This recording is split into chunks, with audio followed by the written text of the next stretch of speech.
So I just finished playing Devil May Cry 5 for recently, and you know, some people were saying, oh well, the critics love it and the fans hate it. Well, these must be the really biased fans, because even though I'm a fan, I played this game and knew that it was not going to be like the other ones. Whether it be because of it being a different team, or, you know, the simpler answer, what you see is what you get. So, I think it's a solid game. Some people are saying it may be just as good, if not better, than Devil May Cry 3. I agree. In fact, it may be better than Devil May Cry 3, because I played that game constantly, and with Devil May Cry 5, I like it. It's not without its flaws. And I'm kind of breezing through it on normal mode. I'm getting S's and A's. I think the style system is a little too lenient, but it's providing enough of a challenge. It took a little while for it to pick up with me being, you know, a Devil May Cry veteran. No, I just, you know, I'm kicking this game's ass. But it's normal mode. I'm expecting that to happen. I'm expecting to be able to blow through this game. And the only reason why I didn't put it on hard mode is because I want to see all the regular enemies at their intended pacing and points of interest. I didn't want to see enemies at the very end of the game, at the very beginning of the game, and get overwhelmed too much to even really enjoy it. Because I kind of did that with Arkham Asylum, but that game was, you know, it is what it is. It was whatever. I blew through that game, and the bosses were just, you know, it was kind of a letdown from that aspect.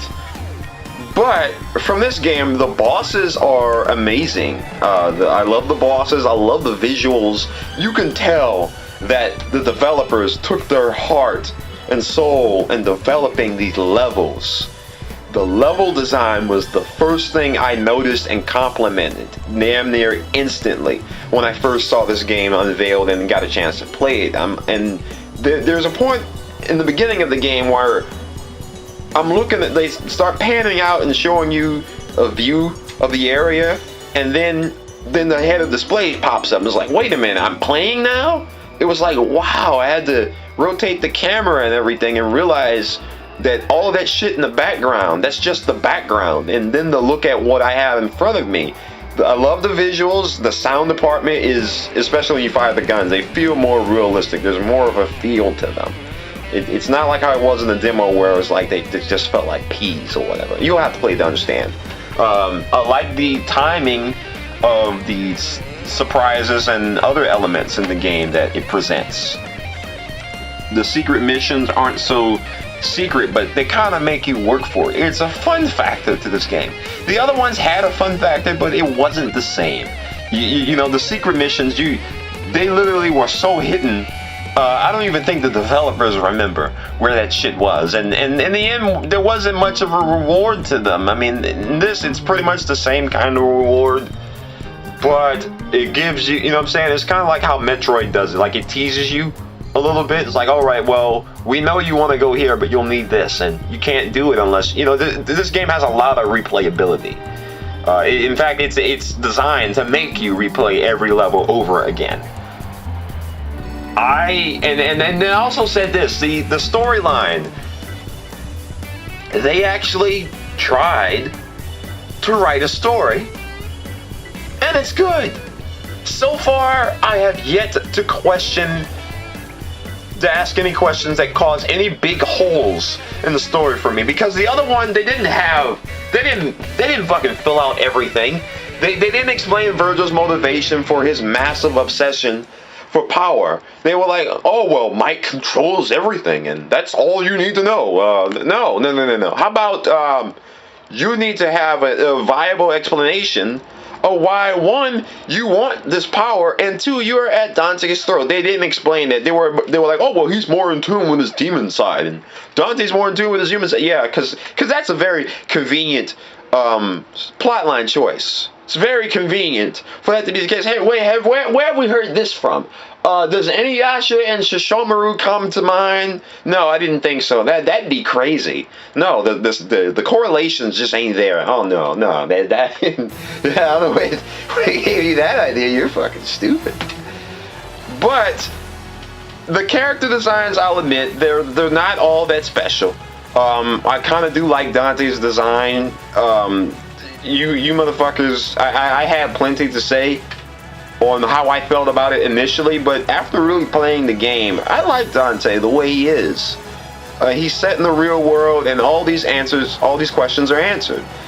They were asking them before. I was like, why is it that in the other ones you got demons in the human world, but they're just too afraid to try and attack humans, and they're opening the gate to come through, and we see no other human beings in the streets at all? None, really.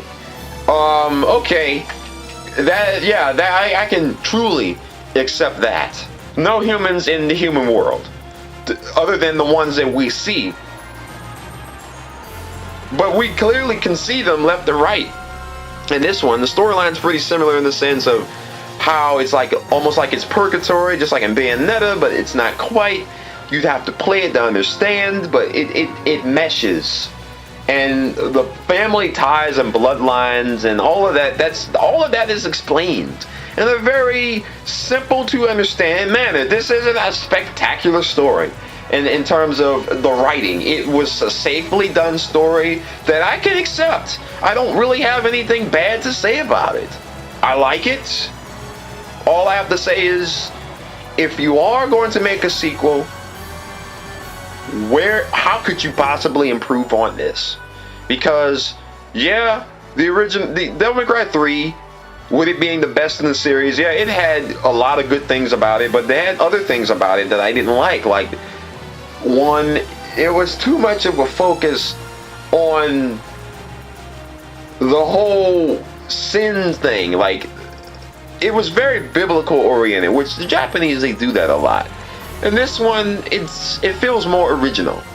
I'm not going to say that because they used religion as a aspect of the level design or the choices or the design choices I'm not saying that because they did that it makes them unoriginal. But when you play this game, you're going to remember aspects of the levels. The first Devil May Cry had very good level design because it was very Victorian oriented. And, you know, a lot of people were saying that this was pretty much Castlevania if Capcom did it. With this, you know, it's funny that the character has like a whip-based type of ability, and it makes me think and feel a lot of what a good 3D Castlevania will feel like. I mean, yeah, we had Lords of Shadow, but it just, I don't know. I like the Lords of Shadow, but it wasn't, once again, it wasn't what we wanted. Same with this game, but it's not Devil May Cry 2 standards of game. You can play this game and enjoy it, whether you're a fan or not. And the people that are complaining about this, grow up. Seriously. I don't know if you're complaining about Dante's hair cut or his hair color or whatever, but if you play the game, you'll understand. And if not, then fuck you. I bought this game late. I didn't pre-order it. And I'm kind of glad that I did buy this game. I'm now waiting for Metal Gear Rising, who, for some reason, is also getting the same type of slack. Oh, well, it's not the same. It's not going to have Snake in it. Well, they let you know that. So why does it matter? Why don't you and all your friends that want Snake in the game is not going to be in there, why don't you get all together in your big old circle jerk and leave the rest of us that want a game that's different the fuck alone?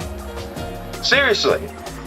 Same with this game. I don't like the hat that Virgil has, and the level design, or well, the character design rather, I should say, too much. But I can ignore that because it's a fun game.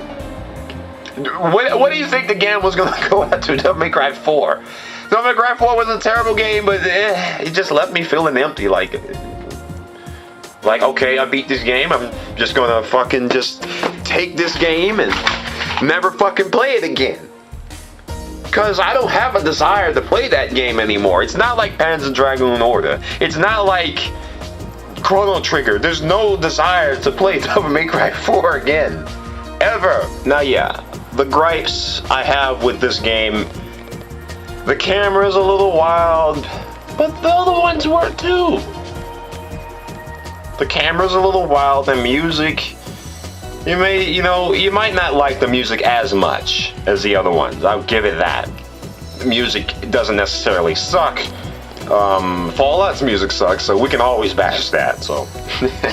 But no, seriously, music it grows on you. But the bosses are good, at least. The other ones had great bosses. I don't know, maybe they needed more bosses. But I haven't finished the game yet, though. I've only played like a little bit past the halfway point. Probably finish it, if not today, then next week or so. But seriously, give this game a chance. I got pros and cons with it and the other Devil May Crys. But at least it has a story this time. Argent au revoir.